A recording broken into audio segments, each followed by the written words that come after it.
হে everyone, কি অবস্থা সবার? আশা করি সবাই ভালো আছেন। তো আমি বলেছিলাম যে কয়েকদিন না 2 দিন যাবত আমার প্রচুর ঠান্ডা লেগেছে, আর ঠান্ডার সময় তো তেমন মুখের স্বাদটাই চলে যায়।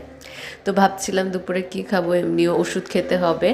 তো আমি বেসিক্যালি কি করি যে যখন ঠান্ডা কফ কাশি এগুলো লাগে অনেকটাই একটু ঝাল ঝাল কোনো কিছু খাওয়ার ট্রাই করি। তো ভাবলাম লাঞ্চে আজকে একটু সুপি নুডলস করে নিই। আপিকে বলেছিলাম যে প্যাকেট যে স্যুপটা পাওয়া যায় ওটা একটু কিনে আনতে, আর বাড়িতে ছিল ম্যাগি নুডলস, তো ওটাই একটু সুন্দর করে সিদ্ধ করে খাবো, ভাজা ভাজা করে খাবো না, যাতে একটু গলাতেও একটু ছ্যাঁক লাগে, একটু গরম লাগে, আর পেটটাও ভরে যায়। আর এই যে আমার এটাকে কি বলে, যেমন খুশি তেমন রান্না তো না, এটার একটা নির্দিষ্ট নিয়ম আছে।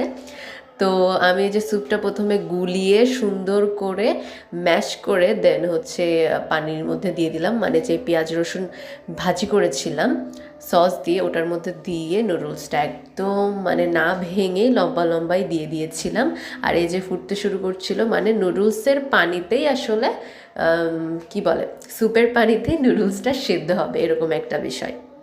তো এই যে সিদ্ধ হচ্ছিল, তো মাঝখানে আবার লাইট অফ হয়ে গেছিলো, পরে আমি আবার চালু করলাম, দেখি কারেন্ট চলে গেছে।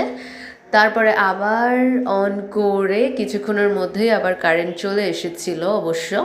তো এই যে আমি নুডলসটা একটু ভালো মতো নেড়ে চেড়ে দিচ্ছিলাম, কারণ পরিমাণে অনেক হয়ে গেছিলো স্যুপের পানিটা।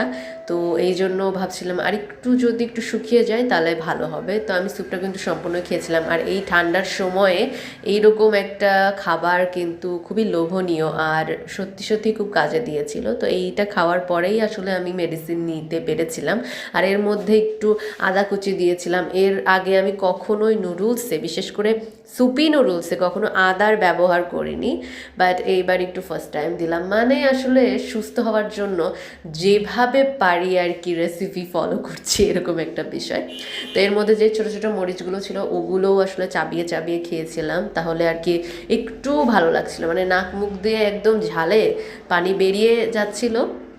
তো একদিক থেকে অনেকটাই ভালো হচ্ছিল। তো এই যে নুডলসগুলো ফুটতে শুরু করে দিয়েছে অলমোস্ট, আমি ওয়েট করছিলাম যে একটু পানি শুকিয়ে গেলে আমি তুলে ফেলবো, আর একটু চেখে দেখলাম যে টেস্টটা কেমন আসছে, কারণ আমি এক্সট্রা কোনো লবণ ইউজ করিনি।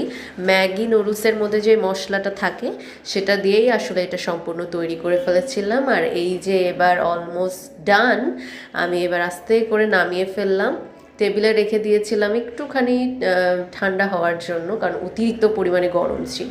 তারপর এটা আমি আস্তে আস্তে খেলাম।